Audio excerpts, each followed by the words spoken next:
ठीक है, तो जो डिफरेंस इक्वेशंस हैं उसको सोल्व करने के लिए जेड ट्रांसफॉर्म को यूज़ कर सकते हैं। सिमिलरली जैसे कि हमने लेप्लास ट्रांसफॉर्म को यूज़ किया था डिफरेंशियल इक्वेशंस को सोल्व करने के लिए, ठीक है, तो लेप्लास ट्रांसफॉर्म को यूज़ करके किया था हमने डिफरेंशियल इक्वेशंस को सोल्व करने के लिए। सिमिलरली जेड ट्रांसफॉर्म को यूज़ कर सकते हैं डिफरेंस इक्वेशंस को सोल्व करने के लिए, ठीक है।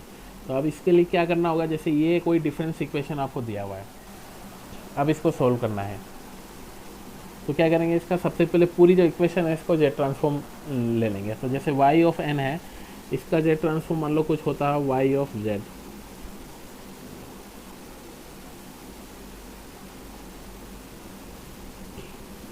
जो कन्वेंशन है लिखने का वो याद होना चाहिए। जैसे कि स्मॉल लेटर में लिख रहे हैं तो मतलब वो कंटिन्यूस टाइम डोमेन में वेरिएबल है।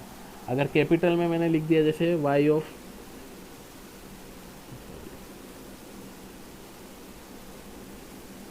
z ऐसे लिखा हुआ है, इसका मतलब ये क्या है, ये टाइम डोमेन में नहीं है, ये जेड डोमेन में है, ठीक है। या फिर फ्रीक्वेंसी डोमेन में भी आप कैपिटल लेटर्स को यूज़ करते हैं, ठीक है। अब जैसे एग्ज़ाम में क्वेश्चन आया, इस डिफरेंस इक्वेशन को सोल्व करना है, तो आपको यहाँ लिखना पड़ेगा कि by taking Z transform of the equation, कैसे लिखना होगा, by taking Z transform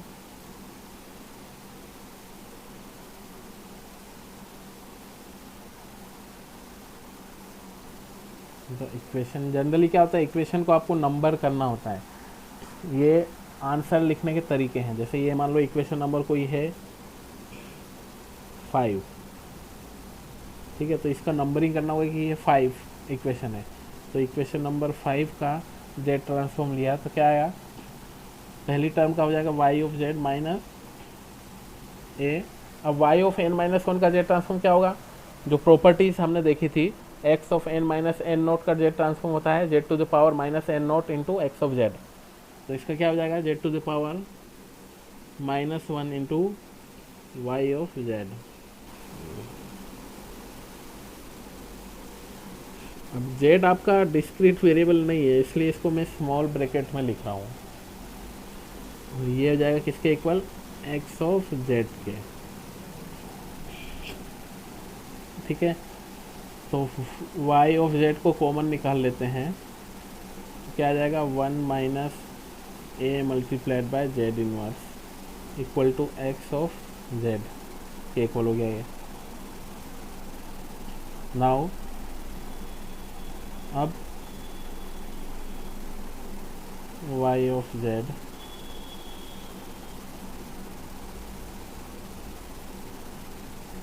is equal to 1 minus ए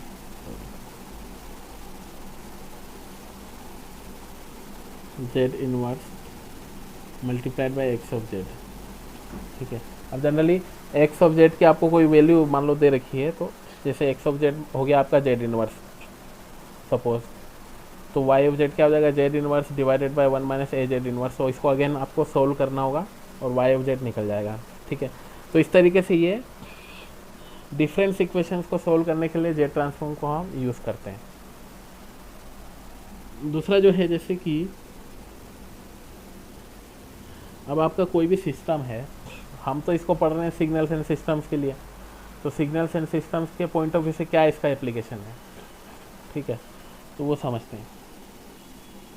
अब कोई भी सिस्टम होता है, मान लो कि ये इसका इनपुट है, यहाँ पर आउटपुट जा रहा है, ठीक है, तो आउटपुट को जनरली हम y ऑफ n बोलते हैं, इनपुट को क्या बोलते हैं, x ऑफ n, ठीक है। तो अब इनपुट और आउटपुट का रिलेशनशिप हमको पता होना चाहिए, ताकि हमको पता चल सके कि जो सिस्टम है, इस सिस्टम में अगर कोई पर्टिकुलर इनपुट देंगे तो आउटपुट क्या आएगा, ये पता होना चाहिए, ठीक है, तभी हम उस सिस्टम को डिज़ाइन कर पाएंगे अच्छे से, ठीक है। जनरली क्या होता है, जैसे कि आपको पता है कि लाउड स्पीकर है, कोई सिस्टम है, आपको पता है कि जो इनपुट सिग्नल आ रहा है उसका मल्टीप्लाई हो जाना चाहिए 5 से, तो जो आउटपुट है that should be equal to 5 times input, ठीक है। अब कोई भी इनपुट डालेंगे तो आउटपुट क्या आएगा, किस शेप का आउटपुट आएगा वो आपको पता होना चाहिए, तभी आप उस सिस्टम को एनालाइज कर पाएंगे। ठीक है, तो जनरली जो सिस्टम्स होते हैं, जैसे कि आपका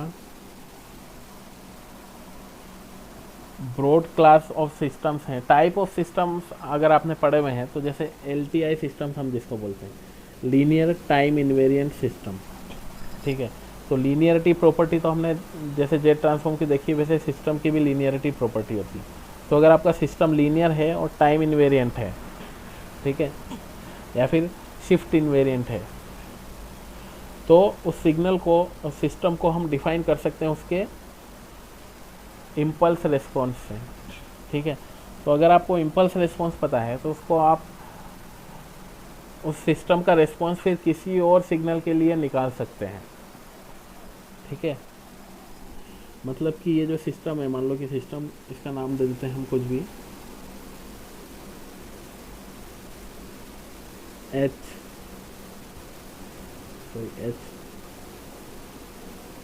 मान लो ये कोई भी सिस्टम ए है।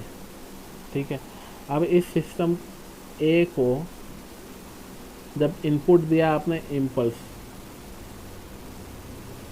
तो इसका जो आउटपुट आ रहा है उसको हम डिनोट करते हैं एच ऑफ एन से।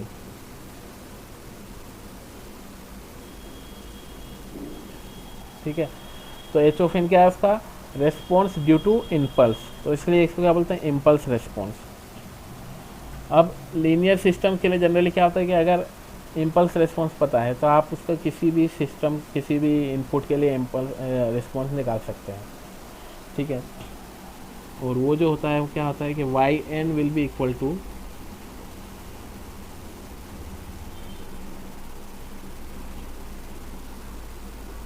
X of N convolve with H of N.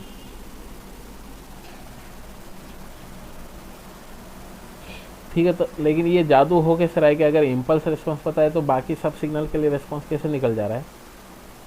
तो इसका सिंपल लॉजिक है, हालांकि इसको डिटेल में हम बाद में समझेंगे, मगर देखो सिंपल लॉजिक ये है कि इम्पल्स का मतलब क्या होता है कि ये कोई एक इस तरीके का सिग्नल है।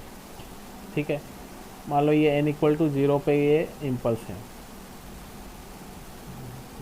ये इम्पल्स है, इस तरीके का सिग्नल है। सर हाँ,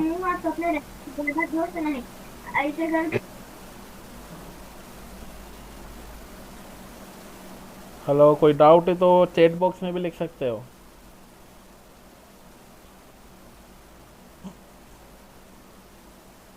कोई डाउट नहीं है सर। ओके ओके, ठीक है, तो देखो इम्पल्स इस तरीके का सिग्नल है, अगर इसका आपको रिस्पॉन्स पता है तो अब एक्स ऑफ एन कोई भी सिग्नल होगा, डिस्क्रीट टाइम की बात कर रहे हैं हम, कोई भी सिग्नल होगा उसमें क्या होगा, इसी तरीके के डिफरेंट वैल्यूज़ होंगी डिफरेंट टाइम पे। मान लो ये है इस तरीके से।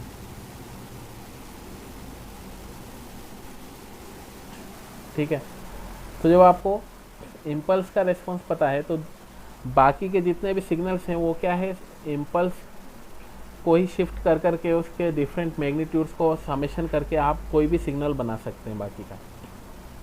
ठीक है, तो इसलिए अगर इम्पल्स रिस्पॉन्स पता है तो आपको बाकी के डिफरेंट जो भी सिस्टम्स है, मतलब जो भी इनपुट होगा उसके लिए आउटपुट निकाल सकते हैं, लेकिन उसके लिए क्या होना चाहिए, जो सिस्टम है वो आपका लीनियर और टाइम इन्वेरिएंट होना चाहिए। ठीक है, लीनियर है मतलब कि अगर इम्पल्स के लिए एक डेल्टा एन के लिए अगर रिस्पॉन्स पता है तो ए मल्टीप्लाइड बाय डेल्टा एन के लिए भी पता होना चाहिए। ठीक है, तो अगर लीनियर सिस्टम है तो वो डायरेक्टली ए से मल्टीप्लाई हो जाएगा, और साथ ही टाइम इन्वेरिएंट या शिफ्ट इन्वेरिएंट भी होना चाहिए, मतलब डेल्टा एन के लिए पता है तो delta N minus N naught के लिए भी आपको रिस्पॉन्स पता होना चाहिए। ठीक है, तो अभी के लिए इतने काफ़ी, बाकी मतलब इसको समझने के लिए इम्पल्स रिस्पॉन्स को।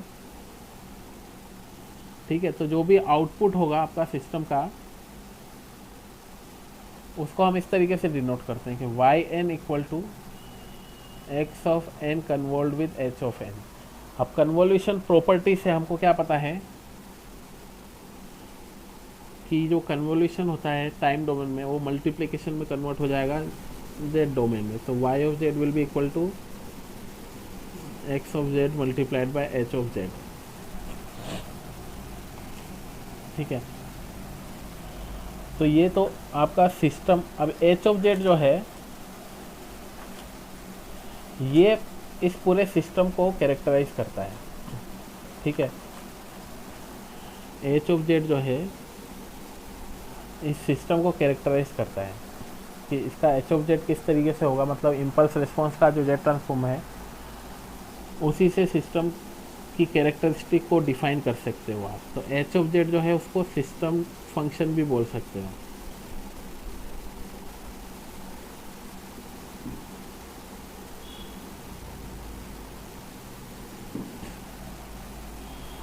ओके,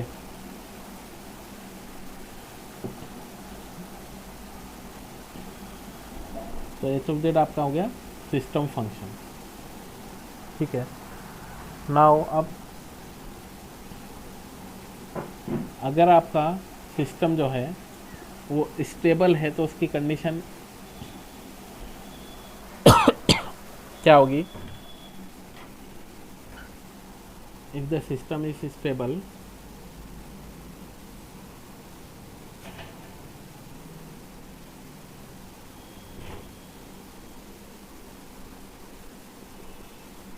तो उसकी कंडीशन होती है समेशन ऑफ जो इम्पल्स रिस्पॉन्स है टाइम डोमेन में वो फाइनाइट वैल्यू होनी चाहिए उसकी कुछ, n equal to minus infinite to infinite आपने कर दिया। तो अगर इस तरीके से ये फाइनाइट वैल्यू आ रही है तो इसका मतलब सिस्टम आपका स्टेबल है। ठीक है, नाउ देखो अब जब कोई भी सिग्नल है, मान लो एच ऑफ एन को एज ए सिग्नल अगर हम अज्यूम करें, तो अगर एच ऑफ एन का फोरियर ट्रांसफॉर्म जो है वो कब कंडीशन, उसकी कंडीशन क्या होती है? उसकी कंडीशन भी सेम होती है कि अगर इसका फोरियर ट्रांसफॉर्म कब कन्वर्ज करेगा। जैसे जेड ट्रांसफॉर्म की हमने आरओसी निकाला, रीजन ऑफ कन्वर्जेंस, उसी तरीके से फोरियर ट्रांसफॉर्म कब एग्जिस्ट करता है किसी भी सिग्नल का, उसकी कंडीशन भी सेम होती है। ठीक है, तो इसका मतलब क्या हुआ कि अगर सिग्नल का फोरियर ट्रांसफॉर्म एग्जिस्ट कर रहा है तो इसका मतलब जो है एच ऑफ एन जो है तो आपका सिस्टम जो है स्टेबल होगा। ठीक है, मतलब अगर एच ऑफ एन का फोरियर ट्रांसफॉर्म एग्जिस्ट कर रहा है तो आपका सिस्टम स्टेबल होगा। ठीक है, तो इसका मतलब क्या निकला कि अगर एच ऑफ जेड जो है, इफ एच जेड जो है मतलब इसका लैप्लास ट्रांसफॉर्म जेड ट्रांसफॉर्म आपके सिस्टम फंक्शन का, if H Z contain unit circle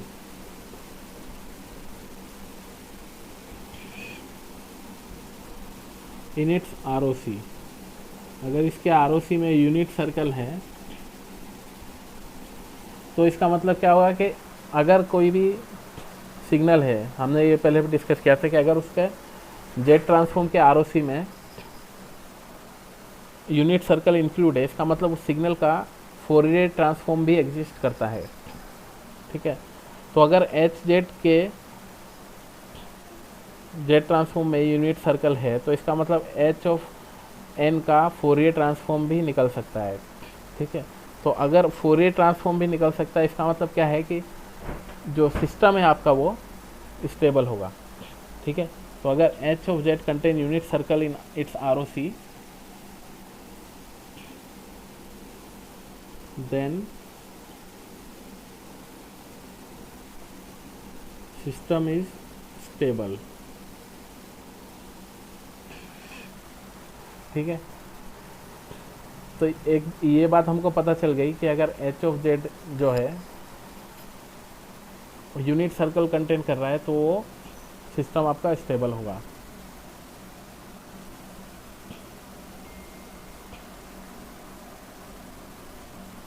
अब अगर सिस्टम कॉजल है, ठीक है,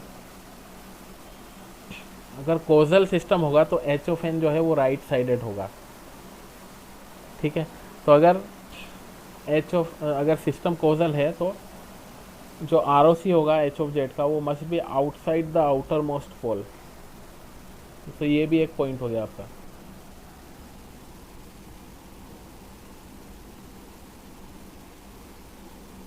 for causal system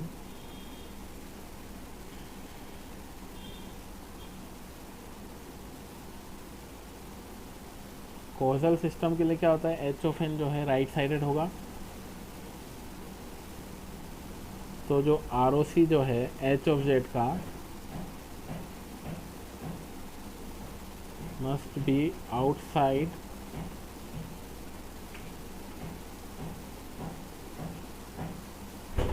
outer most pole. ठीक है, तो ये चीज़ आपको याद रखना है कि अगर सिस्टम स्टेबल है तो जो आर ओ सी होगा एच ऑफ जेड का वो यूनिट सर्कल को कंटेन करेगा, और अगर कोजल है तो जो आर ओ सी है that will be outside the outermost pole. ठीक है, अब अगर ये बोला जाए कि अगर सिस्टम आपका कोजल भी है और स्टेबल भी है तो इसका क्या मतलब हो जाएगा।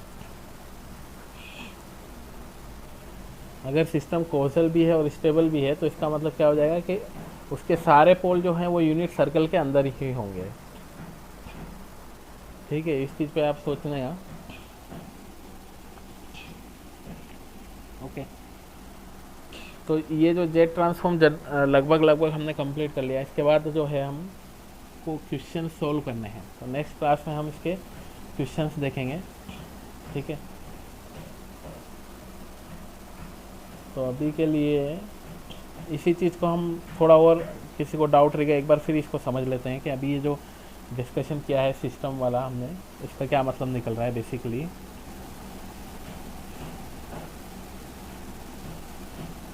कोई भी सिस्टम को एनालाइज करना है, कोई भी सिस्टम को पता करना है कि सिस्टम किस तरीके से बिहेव करेगा। ठीक है, सिस्टम स्टेबल है या नहीं, सिस्टम कोजल है या नहीं, ये आपको उसके सिस्टम फंक्शन से पता चल जाएगा। ठीक है, एच ऑफ जेड से। और एच ऑफ जेड बेसिकली क्या है कि जो इम्पल्स रिस्पॉन्स था एच ऑफ एन उसका जेड ट्रांसफॉर्म है। ठीक है, तो सिग्नल, कोई भी सिग्नल के लिए आपको आउटपुट निकालना है। ठीक है, मान लो सिस्टम है आपका ए, कोई सिस्टम है, उसका इम्पल्स रिस्पॉन्स है एच ऑफ एन, तो वो आपको कोई particular signal X of N है, उसके लिए आउटपुट उसका क्या होगा, Y N equal to X of N convolve with H of N. ठीक है, अब ये जेड ट्रांसफॉर्म में कन्वोल्यूशन प्रॉपर्टी से क्या हो जाएगा कि ये कन्वोल्यूशन मल्टीप्लिकेशन में कन्वर्ट हो जाता है। तो Y of Z will be equal to X of Z multiply by H of Z. ठीक है,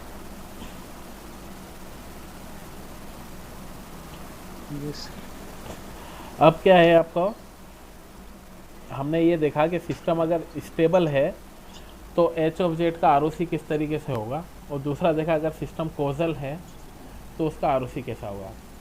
ठीक है, तो स्टेबल सिस्टम है तो उसका आर ओ सी जो है वो यूनिट सर्कल को कंटेन करेगा, कि उसके आर ओ सी में यूनिट सर्कल होगा एच ऑफ जेड के। और अगर कोजल सिस्टम है तो जो आर ओ सी होगा that will be outside outermost pole. ठीक है, तो अब क्या होगा, इसमें क्वेश्चन किस तरीके से होगा, नेक्स्ट क्लास कब से आपका नेक्स्ट क्लास शुरू होने वाले थे।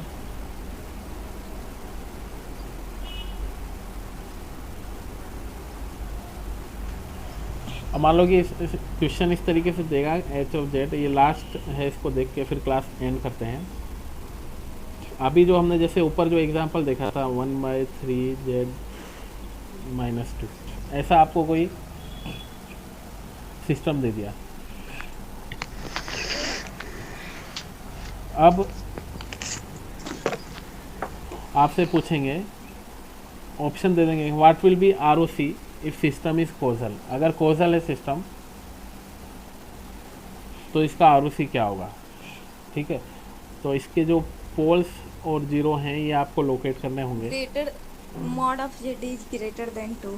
हाँ, तो जैसे एक पोल तो इसका 2 पे आ रहा है, एक आ रहा है 1/3 पे, और एक 0 आ रहा है 0 पे, यहाँ पर ओरिजिन पे 0 है। ठीक है, तो अगर कोजल है तो हमको पता है कि R O C will be outside outermost pole. तो कोजल के लिए जो आर ओ सी होगा वो इस तरीके से हो जाएगा।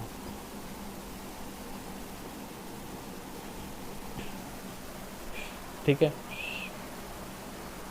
अब अगर ये पूछा जाए कि ये सिस्टम जो है आपका स्टेबल है या नहीं, क्या आप बता सकते हैं इसको देख के कि स्टेबल है या नहीं, हाँ नहीं है।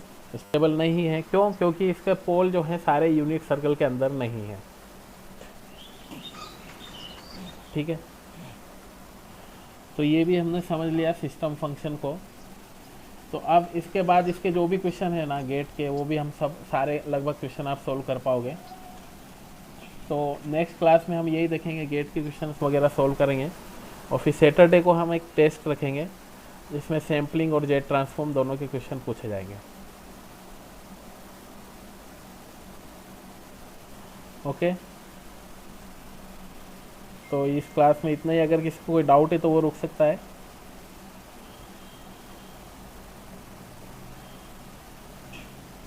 अदरवाइज जो आपका नेक्स्ट क्लास है इनवर्स जे ट्रांसफॉर्म का जो फॉर्मूला लिखे थे उसमें क्लोज इंटीग्रल यूज करने का मतलब? वो जो, अच्छा ठीक है, चलो उसको बता देता हूँ। उसका मतलब बेसिकली क्या होता है, जैसे ये जो इंटीग्रेशन का साइन है दिख रहा है ना आपको, जो मैं बना रहा हूँ व्हाइट बोर्ड पे। Yes sir. ओके, तो इसके यहाँ पर ये जो ऐसा मैंने गोला लगाया है, इसका मतलब क्या है कि ये किसी एक कॉन्टूर पे इंटीग्रेट किया गया है इसको।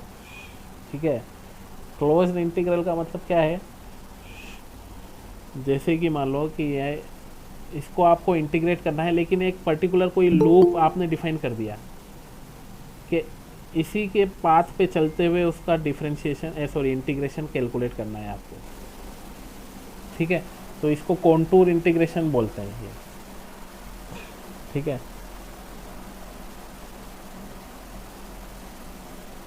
तो सर बट यहाँ पे क्यों यूज किया गया?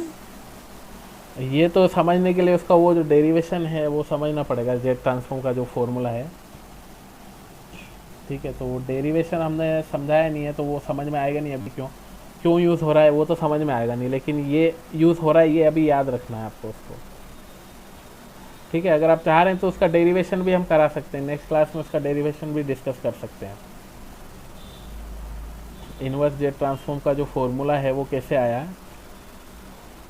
उसको भी हम समझ सकते हैं, उसमें भी ज़्यादा कोई इतना ज़्यादा डिफ़िकल्टी नहीं है, लेकिन वो नेक्स्ट क्लास में करवा हम। दीजिए ना। ठीक है, नेक्स्ट क्लास में हम इसी से स्टार्ट करेंगे, जो ये इन्वर्स जेट ट्रांसफॉर्म का फॉर्मूला कैसे आया इसको हम डिस्कस करेंगे। ओके,